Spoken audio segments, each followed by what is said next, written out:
एक बात याद रखिए, अगर कहीं पर आपको प्योर डोमिनेंट आ गया तो वहां पर कोई हाइब्रिड कैरेक्टर नहीं आ सकता है। और अगर प्योर डोमिनेंट आ गया तो आगे कोई रिसेसिव नहीं आने वाला, ठीक है ना। अरे भाई डोमिनेंट की पहचान ही है कि हेटेरोजाइगस कंडीशन में क्या है, खाली बस डोमिनेंट दिखे, रिसेसिव ना दिखे। तो अगर कहीं पर आपका प्योर डोमिनेंट आ गया तो उस क्रॉस के बाद कोई रिसेसिव कैरेक्टर दिखने वाला है नहीं, ठीक है ना। यानी सब के सब डोमिनेंट होंगे, कोई रिसेसिव नहीं मिलेगा। तो जितने भी प्लांट मिलेंगे सब के सब क्या होंगे, सब डोमिनेंट होंगे। तो कोई पूछे कि इसका नंबर कितना होगा, क्या बताएंगे आप, पूरा का पूरा 100 आउट ऑफ 100 यही होंगे, याद रखिए ध्यान इस बात का। एंड मैं मांग चलिए आप लोग पहला क्वेश्चन मेरे दिमाग से निकाल दिया, ठीक है। मैं अगले क्वेश्चन की बात कर रहा हूं, और अगले क्वेश्चन में हमने इसको कर दिया रेड एंड टाल, ठीक है ना। इसको मैंने यहां पे कर दिया प्योर रेड एंड टाल। क्या कर दिया हमने, डबल डोमिनेंट कर दिया, मतलब मैंने क्वेश्चन बदल दिया। लेकिन आगे जो पूछा है वही है। तो अब ये क्रॉस बदलते ही अब टेस्ट क्रॉस हम भूल गए। कौन सी क्रॉस है ये बैक क्रॉस हो गई। और एक बात आप जानिए कि अगर किसी क्रॉस में अगर प्योर डोमिनेंट लिखा है, प्योर डोमिनेंट, तो आगे अब कोई रिसेसिव कैरेक्टर नहीं आने वाला, सब के सब डोमिनेंट ही होंगे। यानी जितने भी प्लांट बनेंगे वो सब के सब रेड एंड टाल होंगे, यानी 100 आउट ऑफ 100। यानी अब आपका ये हट गया सारा, ये कितना हो जाएगा, 100 हो जाएगा, ठीक है ना। तो जब व्हाइट डॉल्फ आएगा ही नहीं, जीरो हो जाएगा, ये सब जीरो हो जाएंगे, ध्यान दीजिएगा। और सर ना वो भी नहीं आएगा ना, इसका नंबर व्हाइट टाल कितना आएगा, व्हाइट टाल कुछ नहीं आने वाला है, व्हाइट है भाई, रिसेसिव है, नहीं आ सकता, ये जीरो हो गया। White and dwarf again zero, सब जीरो हो जाएंगे। यानी अगर बैक क्रॉस कराया जाएगा तो खाली डोमिनेंट कैरेक्टर आएंगे, याद रखिए। बैक क्रॉस कराएंगे तो खाली डोमिनेंट कैरेक्टर ही आएगा, याद रखिए। और टेस्ट क्रॉस करेंगे तो सब आएंगे, और उनका रेशियो हमेशा बराबर बराबर होगा, ठीक है। इसमें कोई डाउट तो नहीं है ना। तो बैक क्रॉस होगा तो खाली डोमिनेंट, सब डोमिनेंट ही होंगे। यानी अगर 100 प्लांट आपके क्वेश्चन में दिया गया है तो 100 out of 100 will be dominant, यानी सब के सब यहाँ पर रेड एंड टाल ही होंगे, ठीक है ना। कोई यहाँ रिसेसिव नहीं आने वाला। यानी अगर बैक क्रॉस आप कराएंगे तो वहां कोई रिसेसिव कैरेक्टर नहीं आता है। तो जितने भी प्लांट क्वेश्चन में दिए रहेंगे सब के सब हमारे डोमिनेंट होंगे, यानी यहाँ पर रेशियो नहीं मिलती, बस एक ही आता ही, ठीक है ना। लेकिन अगर टेस्ट क्लास होता तब सब आते, तब डोमिनेंट डोमिनेंट भी रहता, डोमिनेंट रिसेसिव भी रहता, रिसेसिव डोमिनेंट भी होता, रिसेसिव सब आते, सबके सब आते। और आते ही नहीं, सब बराबर बराबर आते। देखिए हम लोगों ने लिखा था 25 25 25, डबल रिसेसिव में वही 25 लिखा था, डबल डोमिनेंट में वही 25 लिखा था, और डोमिनेंट रिसेसिव में वही 25 लिखा था। तो टेस्ट क्लास में तो सब बराबर होते हैं, लेकिन बैक में बस एक ही आता, ये है खाली हमारा कौन सा, खाली डोमिनेंट आता। सर डाई हाइब्रिड कौन सी होगा, डाई ट्राई टेट्रा पेंटा कुछ भी आए, सब डोमिनेंट आएंगे। यानी बैक क्रॉस में कोई आपको रिसेसिव कैरेक्टर वाला ऑर्गेनिज्म नहीं मिलने वाला है, सब आपको डोमिनेंट वाले ही मिलेंगे। यानी वहां कोई रेशियो नहीं मिलती, सबके सब एक ही तरह के होते हैं, ठीक है ना। मैं फिर इसको बदल रहा हूं एक तरीके से। और अगर मैं यहां लिख दूं कि इस क्रॉस से मिलने वाले F1 को हमने इससे क्रॉस किया, हाइब्रिड रेड एंड टाल से, अब फिर कुल हमारे 100 प्लांट मिल गए। अब बताइए इनका नंबर कितना कितना है। बैक चश्मा दे पहनने के लिए बोल रखे हैं, तब देखो कैसे बैक क्रॉस है। अरे भाई ये भी हाइब्रिड, ये भी हाइब्रिड, बैक कहां से हुआ, दोनों हाइब्रिड हो गए ना। तो क्या बैक में दोनों हाइब्रिड होते हैं, नहीं, एक होता है प्योर, एक होता है हाइब्रिड। तो बैक और टेस्ट नहीं रहा, अब सेल्फ क्रॉस होगा भाई, सेल्फ है, सेल्फ मतलब कि वही मेल और वही फीमेल। तो इस क्रॉस से आप करा के देखिए, ये भी आपको वही मिलेगा। F1 में क्या मिलेगा, हाइब्रिड हाइब्रिड टाल। तो एक तो सिंपली आपसे यहाँ पे सेल्फिंग करा दी गई, ठीक है ना। आप इस क्रॉस को करा के अब मैं जहां लिखा हूं HF1 लिखा हूं, यहाँ पे आप क्या लिखोगे, एस फॉर हाइब्रिड। और F1 में क्या मिलेगा, इसका हाइब्रिड मिलेगा ना, यानी हाइब्रिड रेड हाइब्रिड टाल मिलेगा। F1 का आप फिनोटाइप अपने मन से लिखिए, मान लीजिए उसने नहीं बताया तो मैं इस F1 को लिखना चाहता हूँ, क्या लिखूं बताइए। F1 में कौन आता है, खाली डोमिनेंट आते हैं और हाइब्रिड होते हैं, ये नहीं पढ़े हैं। F1 का प्लांट हमेशा हाइब्रिड होता है, और आप जानते हैं रिसेसिव कभी हाइब्रिड नहीं हो सकता भाई, डोमिनेंट ही बस हाइब्रिड हो सकता है।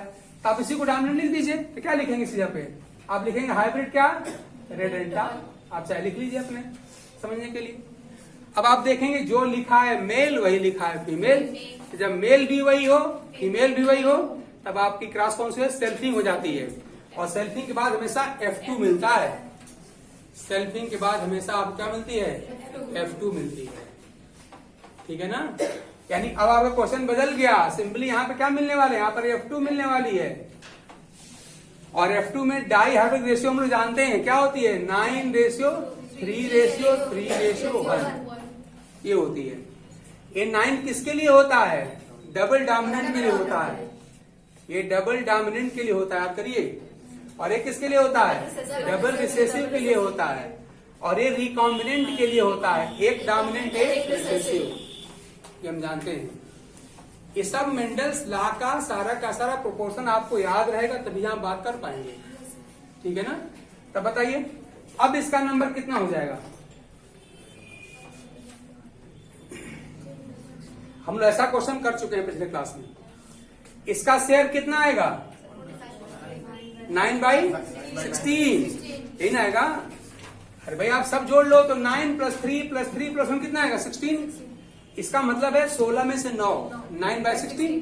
तो 16 में से 9 तो 100 में से कितना, 9/16 × 100, ठीक है ना। आप लोग इस बात में कोई डाउट तो नहीं है ना, हम लोग ऐसा क्वेश्चन कर चुके हैं। ये 9:3:3:1 का कोई मतलब पूछे, मान लीजिए कम पढ़ा लिखा आदमी, क्या समझाओगे कि इसका मतलब यही है, अगर कुल प्लांट अगर 16 बनते हैं, 9 + 3 + 3 + 1 16 बनते हैं, तो 16 में से 9 ये होंगे, इसका मतलब यही है। यानी क्या मैं इसको 9/16 लिख सकता हूं, तो 16 में से 9, तो हमारे क्वेश्चन कितने प्लांट दिए गए हैं, 100 दिए हैं, 100 से मल्टीप्लाई कर दीजिए, जो आता हुआ आपका आंसर। किसके लिए है ये, रेड एंड टाल के लिए, रेड एंड टाल के लिए हो गया।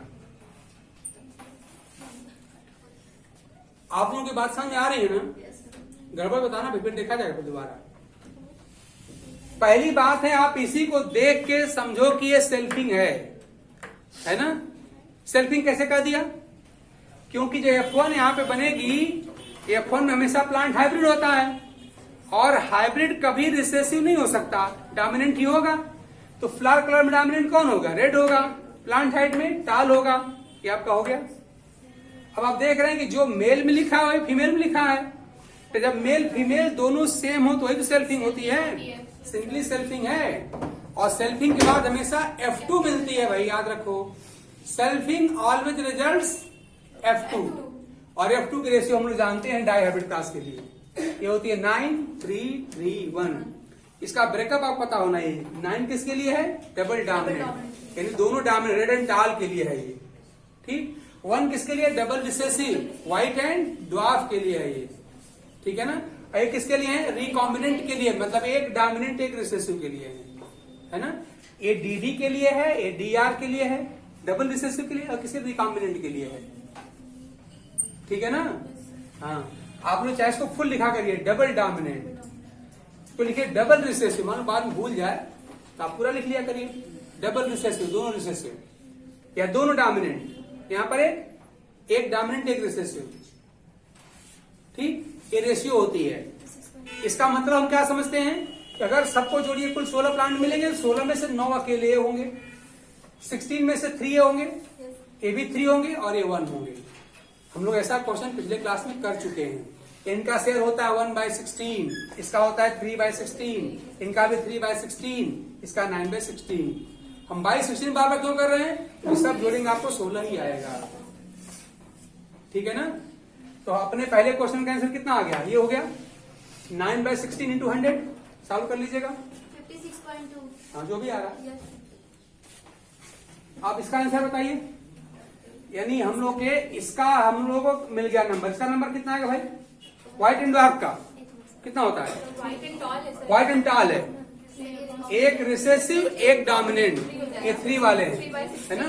तो इनका अपना शेयर होगा 3/16। और कुल कितने प्लांट हैं?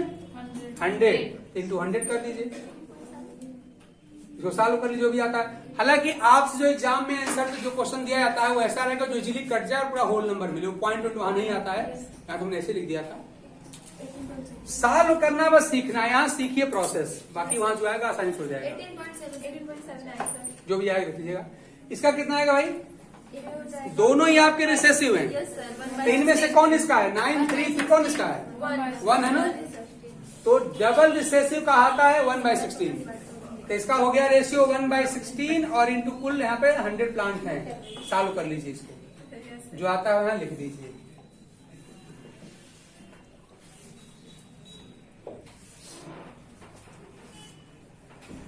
हो जाएगा? Yes sir.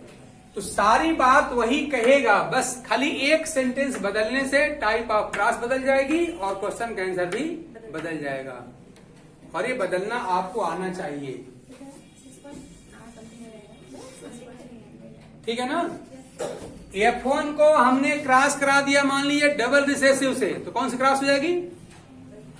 F1 को क्रॉस किया डबल रिसेसिव, टेस्ट क्रॉस हो जाएगी, तब रेशियो क्या हो जाएगी? 1:1:1:1:1। 4 तरह के प्लांट मिलेंगे, चारों बराबर बराबर मिलेंगे, चाहे वो डोमिनेंट हो चाहे रिसेसिव हो। हम लोगों ने पहले लिया था और सबको 25 किया था। अगर यहाँ आपने कर दिया होता, यहाँ पर आपका प्योर डबल डोमिनेंट, प्योर कर दिया, तब कौन सी क्रॉस हो जाएगी? बैक क्रॉस हो जाएगी, और वहां कोई रेशियो नहीं, वहां तो 1:0 समझ लीजिए है। तो सारे के सारे क्या मिलेंगे? डोमिनेंट मिलेंगे। यहाँ पे इसका नंबर कितना हो गया? वहां पर 100 हो गया था। और वहीं पर अगर हमने क्या कर दिया कि जो यहाँ पर आने वाला है वही दोबारा रिपीट कर दिया, तो सेल्फिंग हो गई, और सेल्फिंग से हमेशा F2 मिलती है, और F2 का रेशियो हम लोग जानते हैं 9:3:3:1 होती है। मतलब डबल डोमिनेंट होता है 9/60, डबल रिसेसिव होता है 1/60, और 1 डोमिनेंट 1 रिसेसिव होता है 3/16। ये बात हम यहाँ जानते हैं, और इनके शेयर को टोटल नंबर ऑफ प्लांट से मल्टीप्लाई करके हम इसका आंसर निकाल लेंगे। देखिए क्वेश्चन एक था, बस खाली एक सेंटेंस बदला और आंसर बिल्कुल इतना बदल जा रहा है, पहले से कोई रिलेशन रह नहीं जा रहा है। ठीक है ना? तो आप लोग MSc कर रहे हैं और आप लोगों को ये सारी बातें अब तक क्यों नहीं पता है? सर नहीं पढ़ाया गया था। नहीं पढ़ाया तो गया होगा। नहीं सर, नहीं पढ़ाया गया था। तरीके से नहीं पढ़ाया गया। सर हम लोग को नहीं पढ़ाया गया था, और बाकी और कॉलेज का नहीं पता। चलिए सर गन्ना तुम भी वैसे फ्री हो। ठीक है, चलो आगे बढ़ते हैं। अब तो क्लियर हो ना आप लोगों का? यार यही तो कॉन्सेप्ट है भाई, यही तुम लोग है थ्योरी रखते हो, पहले थ्योरी से कुछ आता तो नहीं है। अगर किसी टॉपिक को पढ़ो, अगर न्यूमेरिकल नहीं सॉल्व कर पाते उस टॉपिक, यानी आपको कॉन्सेप्ट नहीं क्लियर आपका है। कोई भी टॉपिक, चाहे मॉलिक्यूलर पढ़िए, बायोकेमिस्ट्री पढ़िए, जहां जहां न्यूमेरिकल बनने की पॉसिबिलिटी है, उन टॉपिक्स के न्यूमेरिकल सॉल्व करिए आप लोग। अगर वो न्यूमेरिकल आप सॉल्व नहीं कर पा रहे हैं, इसका मतलब कि आपका टॉपिक बिल्कुल क्लियर नहीं है। ठीक है ना? ये बात ढंग से ध्यान दीजिए आप लोग। क्लियर सबका ना? यस। हाँ।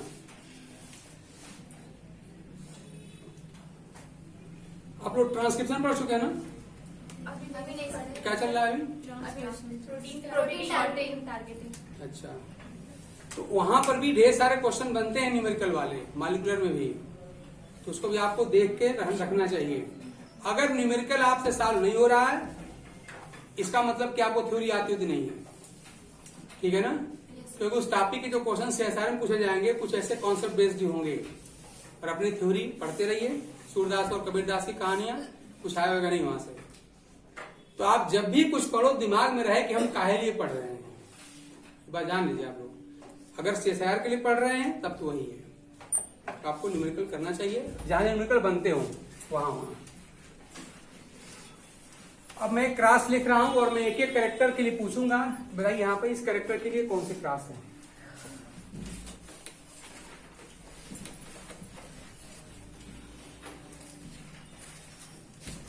हम वही मानेंगे, R मतलब फ्लावर कलर, T मतलब प्लांट हाइट, S मतलब सीड से, और G का मतलब हम लोग यहाँ पर मानने वाले हैं पॉट का colour, pot colour, G for pot colour, ये हम लोग मान के चलेंगे।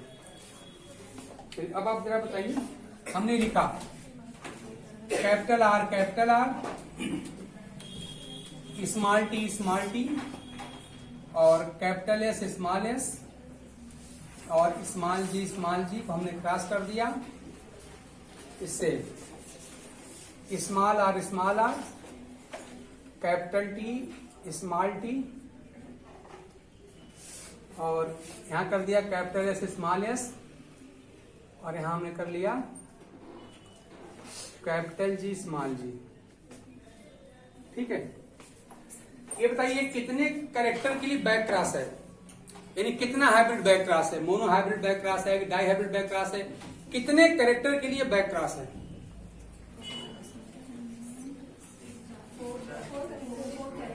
4 के लिए बैक क्रॉस है।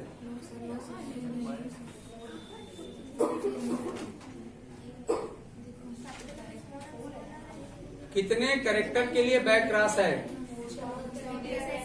4 के लिए बैक क्रॉस है।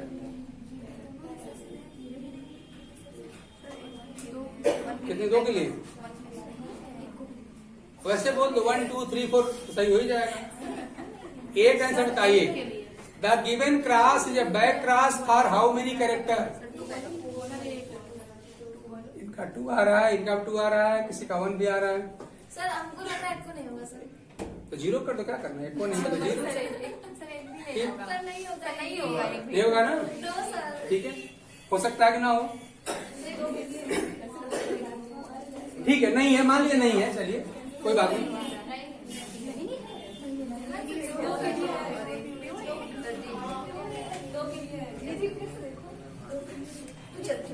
ये बताइए क्या इसके लिए मैं प्योर लिख सकता हूँ?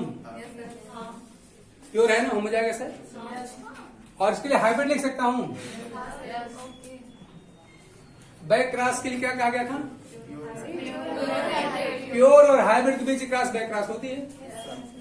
तो एक तो शायद बैक क्रॉस है, ठीक है ना। अब ऐसे देखिए यार, जी को देखिए, एक ऐसा है प्योर है और एक कौन सा है? हाइब्रिड है। तो प्योर हाइब्रिड क्रॉस कौन सी क्रॉस होती है? बैक क्रॉस होती है। तो बैक क्रॉस 0 कैसे आ गया था भाई? यानी 2 कैरेक्टर के लिए बैक क्रॉस है। तुम लोग बड़े तो हो गए, लेकिन तुम लोग अभी जो कहते हैं ना मिल्क टीथ अभी नहीं निकले, यही प्रॉब्लम है। गलत बात है। अरे अभी तो पढ़े हैं भाई कि अगर प्योर को हाइब्रिड से क्रॉस कराएंगे तो बैक क्रॉस होती है। और ऐसे हमने जीनोटाइप भी लिखा था भाई, हमने लिखा था ना होमो को हेट्रो से क्रॉस कराएंगे क्या मिलता है? बैक क्रॉस मिलता है। तो पहले नहीं पढ़े कोई बात नहीं, अब जब पढ़ने के बाद तो याद होना चाहिए ना। हमने भी जस्ट थोड़ी देर पहले पढ़ाया था इस बात को, तब आप गलत मत करिए। पहले नहीं पढ़ाया, अब बात मैंने मान लिया, चलिए।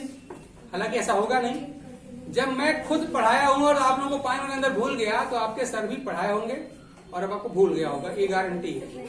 ठीक है ना? हाँ, मतलब ये हो गया, ये वेरीफाई हो गया, सर्टिफाई हो गया। यहाँ पे आओ, वापस करो भाई। प्योर, अब मान लो जीनोटाइप लिखा है, प्योर हाइब्रिड छोड़ो, होमो को हेट्रो से क्रॉस कराएंगे तो बैक क्रॉस होगी, यही ना। होमो और हेट्रो के बीच क्या कराएंगे क्रॉस, आपका बैक क्रॉस होता है। वही होमो अगर कहीं प्योर हो गया तो वही प्योर रिसेसिव हो गया तो आपका टेस्ट क्रॉस हो जाएगा। ठीक है ना? तो 2 लोग खाली आंसर पर ठीक है, 2 लोग बोले थे, आगे बैठे हैं पहली लाइन में। तो देखिए साफ साफ दिखाई दे रहा है भाई, ये आपका कैसा है? प्योर है।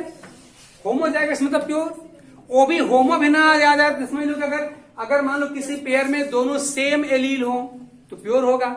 आप जानते हैं हाइब्रिड में 2 कंट्रास्टिंग एलील होते हैं, एक हाइब्रिड में क्या, एक डोमिनेंट और एक प्योर होता है, सॉरी एक डोमिनेंट रिसेसिव होता है। तो अगर एक डोमिनेंट मतलब एक कैपिटल लेटर से लिखा गया हो और एक स्मॉल से लिखा गया तब ना हाइब्रिड होता है। हाइब्रिड 2 के मिक्सचर को कहते हैं भाई, यहाँ तो खाली एक ही है, स्मॉल टी। ये प्योर होगा हम लोग का, ये प्योर हो गया। अब क्या करिए, अगले में आप फिर टी पे जाइए वापस, एक ऐसा है हाइब्रिड है। तो इस प्योर को आपने किससे क्रॉस करा दिया? हाइब्रिड से क्रॉस करा दिया। तो पहले आप टाइप आप क्रॉस भूल जाओ, कोई मतलब नहीं, खाली ये देखो किसको किससे क्रॉस करा रहे हैं। तो यहाँ पर हमारा प्योर है और एक हमारा हाइब्रिड है। अब आप पता करिए कि प्योर को हाइब्रिड से अगर क्रॉस कराएं तो कौन सी क्रॉस होती है, तब आप लोग याद आ गया होता कि प्योर को हाइब्रिड से क्रॉस कराने पे कौन क्रॉस होती है? बैक क्रॉस होती है। इसका मतलब बैक क्रॉस हम लोग का हो गया ना, देखिए अब हमारा बैक क्रॉस हो गया। फिर इस पर आ जाइए जी पर। इनफैक्ट 1 बाय 1 हम सबको देख सकते थे ना, चलो पहले बैक को देख लें। फिर देखिए आपका अगेन यहाँ कैसा प्योर है। अगर पेयर के दोनों लेटर सेम है तो इसी को हम होमोजाइगस कहते हैं, इसी को हम लोग प्योर भी कहते हैं। तो हमारा होमोजाइगस प्योर हो गया।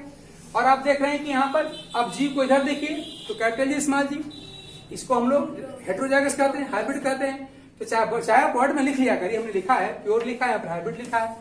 अगेन प्योर हाइब्रिड के बीच क्रॉस कौन सी होती है? बैक क्रॉस होती है। ये भी आपका बैक क्रॉस है, यानी अपने क्वेश्चन का आंसर था 2। ठीक है ना। अब मैं पूछूं कि कितने के लिए टेस्ट क्रॉस है, तब उसी बैक में से ढूंढो कि कोई टेस्ट है भी कि नहीं। आप देख रहे हैं कि अगर मतलब वो बैक क्रॉस जिसका प्योर कैसा हो, रिसेसिव हो जाए, वही टेस्ट क्रॉस हो जाती है ना। तो बैक क्रॉस में से ही टेस्ट क्रॉस मिलेगा, बस कंडीशन है कि आपका जो प्योर है वो रिसेसिव होना चाहिए। आप देख रहे हैं यहाँ पर प्योर रिसेसिव लिखा हुआ है, स्मॉल लेटर है तो आपका रिसेसिव हो गया। इसका मतलब आपकी ये बैक भी है और टेस्ट भी है ना, यानी ये बैक क्रॉस तो है ही है, साथ में टेस्ट क्रॉस भी है, और वही हाल इसका भी है, ये बैक भी है और टेस्ट भी है। ठीक है। अब यही तरीका यूज करिए और बताइए आर के लिए कौन सी क्रॉस हमने यूज किया है। आर के लिए नॉर्मल क्रॉस है, क्योंकि आप देख रहे हैं नॉर्मल क्रॉस में क्या होता है कि मेल फीमेल दोनों ही प्योर होते हैं। आप जानते हैं होमोजाइगस मतलब प्योर ही तो होता है। तो मेल साइड में अब क्रॉस के एक तरफ वाले को मेल को फीमेल मान लिया करिए। ठीक है ना। तो ये हो गया आपका प्योर और ये भी आपका है प्योर, दोनों प्योर हो गए। अब देख लीजिए क्या एक प्योर के साथ कंट्रास्ट भी हैं, तो हैं। यहाँ यूज किया गया है कैपिटल लेटर, यहाँ यूज किया गया स्मॉल लेटर, मतलब ये डोमिनेंट है और ये रिसेसिव है। तो प्योर भी है और कंट्रास्ट भी है, यानी आपका कौन सा क्रॉस हो गया? ये नॉर्मल क्रॉस हो गया, ये नॉर्मल क्रॉस हो गया, नॉर्मल क्रॉस हो गया। अब आ जाइए एस पर। एस में क्या लिख रहा है? अब देख रहे हैं जो लिखा है मेल साइड में वही लिखा है फीमेल साइड में। तो हम एस पे आते हैं। हाँ, दोनों हाइब्रिड है, ये सेल्फिंग है, ये सेल्फिंग है। ऐसी क्रॉस को हम लोग कहते हैं मिक्स क्रॉस। जिस क्रॉस में मोर देन वन टाइप के क्रॉसेज इन्वॉल्व हो वो क्रॉस कहलाती है मिक्स क्रॉस। यहाँ पर हम नॉर्मल भी कर लिया, बैक और टेस्ट भी कर लिया और सेल्फिंग कर दिया, ये आपकी मिक्स क्रॉस हो गई। तो इतने तरह के नॉर्मल क्रॉस होते हैं। एक होती है क्रिस क्रॉस और एक होती है रेसिप्रोकल क्रॉस। तो यहाँ पर हम लोग आगे पढ़ेंगे, आज नहीं, अब तो राज करेंगे, देर हो गया इस हमको। तो आगे पढ़ेंगे, हम रेसिप्रोकल क्रॉस पढ़ेंगे। और क्रिस क्रॉस पढ़ा जाता है जब आप ह्यूमन जेनेटिक्स पढ़ते हैं, वहां पर क्रिस क्रॉस आता है। ठीक है ना। जैसे क्या होता है, एक पेरेंट का कैरेक्टर उसके डॉटर से होता हुआ कहां जाता है? उसके ग्रैंड सन में जाता है। ग्रैंड सन पेरेंट सेल में, पेरेंट सेल कहां जाता है? ग्रैंड सन में जाता है। कहां से? डॉटर से होता हुआ। तो पेरेंट से डॉटर में हो, डॉटर से होता कहां जाएगा? Grand son. इसको क्रिस क्रॉस कहा जाता है। इसे बाद में बातें देखा जाएगा। रेसिप्रोकल क्रॉस हम लोग पढ़ेंगे, इसके बाद हम लोग क्रॉस खत्म हो जाएगा। और तब हम लोग किसी भी टाइप की क्रॉस लिखी हो, नॉर्मल नहीं, किसी भी टाइप की क्रॉस लिखी हो, और तब जीनोटाइप कैसे निकाला जाएगा, तो उसके बाद हम लोग अगले क्लास में